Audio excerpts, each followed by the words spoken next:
రాష్ట్ర ప్రభుత్వం స్థానిక సంస్థలు జరపాలనే నిర్ణయంలో జాతీయ బీసీ సంక్షేమ సంఘం అధ్యక్షులు రాజ్యసభ సభ్యులు ఆర్ కృష్ణయ్య గారితో ముఖాముఖి జరిపినప్పుడు వారు ఎన్నో విషయాలు వెల్లడించారు.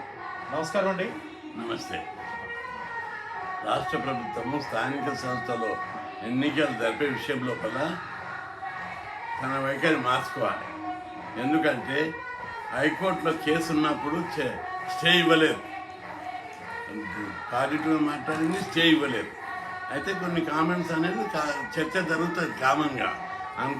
అనుకూలంగా జరిగింది, వ్యతిరేకంగా కూడా జరిగింది. అనుకూలంగా ఏమన్నది, జనాభా లెక్కలనే పెంచితే మంచి పరిణామం అని కోర్టు జడ్జిలే అన్నారు. రెండోది ఏంటంటే గవర్నర్ దగ్గర ఫైల్ పెండింగ్ ఉండగా ఎట్లా చేస్తారు, కొన్ని రోజులు వాయిదా వేస్తే ఏమవుతుంది అని అన్నారు. అల్టిమేట్గా చివరి జడ్జిమెంటు స్టే ఇవ్వలేదు. వీళ్ళు స్టే అడిగారు, ఇవ్వలేదు, ఒప్పుకోలేదు ఆయన.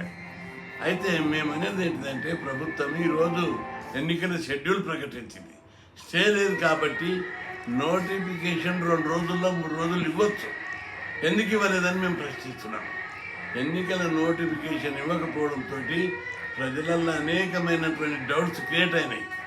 కాబట్టి ఖచ్చితంగా ఎన్నికల నోటిఫికేషన్ 9 కాదు, ముందే జరపాలి. ఎందుకంటే 8 నాడు కేసు ఉంది.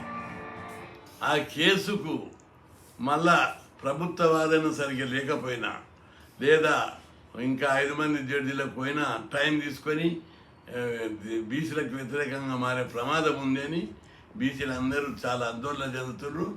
కాబట్టి ప్రభుత్వానికి ఏమాత్రం చిత్తశుద్ధి ఉన్నా వెంటనే 9 కాకుండా 4-5 రూపాయలనే నోటిఫికేషన్ ఇవ్వాలని చెప్పి నేను డిమాండ్ చేస్తున్నా. ఎందుకంటే జనాభా లెక్కలు తీశారు, అన్నీ చేశారు. మొదటి నుంచి కూడా మేము చెప్తున్నాం, దీన్ని ఈ కేసు గెలుస్తుంది. రాజ్యాంగబద్ధంగా 40 రిజర్వేషన్లు పెట్టారు.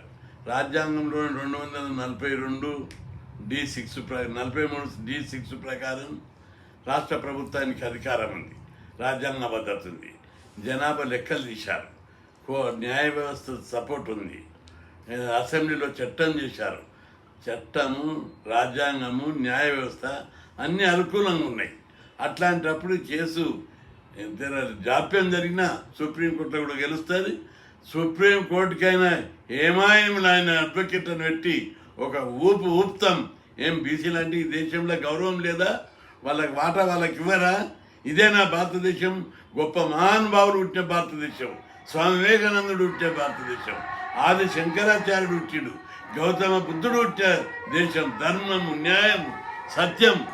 ఈ దేశం నేల నుంచే ఆ పదాలు వచ్చినాయి.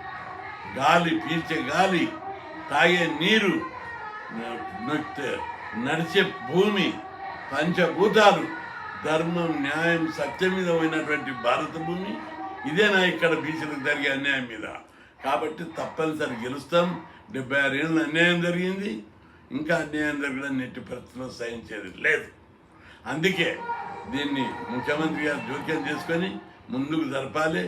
లేకపోతే ఇంత దూరం వచ్చినాక కూడా వీళ్ళు జాప్యం చేసి కేసు కింద మీద చేస్తే రాష్ట్రంలో అల్లకల్లోలం జరుగుతుంది. వార్నింగ్ ఇస్తున్నాం. స్పష్టంగా కనిపిస్తుంది మీ మొండి వైఖరి. ఎవరు చేసిండ్రు? అధికారులు చేసిండ్రా? మంత్రుల జోక్యం ఉందా? నేను ముఖ్యమంత్రి అని చెప్పను, కానీ ఆయన లోపల మాట్లాడినప్పుడు ఆయన లోపల క్లియర్గా ఉన్నాడు. కానీ కొందరు మంత్రులు ఓపెన్గా మాట్లాడుతున్నారు జిల్లాలలో. 42 అయ్యేది కాదు, పోయేదా, మేము దాన్ని అడ్డుకుంటాం. ఏదో రకంగా అధికారం మా చేతులని సీఎం అనౌన్స్ చేసి అయిపోయినా మేమున్నాం కదా అధికారంలో, మేము మంత్రులం కామా, మేము అడ్డుకుంటామని చెప్పి ఓపెన్గా జిల్లాలో మాట్లాడుతుంటే మాకు ఫిర్యాదులు వచ్చాయి. కాబట్టి ముఖ్యమంత్రి దీనికి బాధ్యత వహించవలసి వస్తుంది.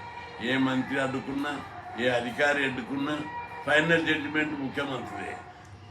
పంచాయతీరాజ్ యాక్ట్ ప్రకారం ఎన్నికల షెడ్యూల్ ప్రకటించిన 2 రోజుల్లో 3 రోజులనే నోటిఫికేషన్ ఇవ్వచ్చు. దాని ప్రకారం ఇవ్వాలి. 8 నాడు మళ్ళీ కేసు విచారణకు ఉంది. అప్పటిదాకా ఎందుకు ఆపుతారని నేను అడుగుతున్నాను. ఎందుకు ఆపుతాం? వెంటనే నోటిఫికేషన్ జారీ చేయాలి. అప్పుడు మీ చిత్తశుద్ధి నిరూపిస్తారు.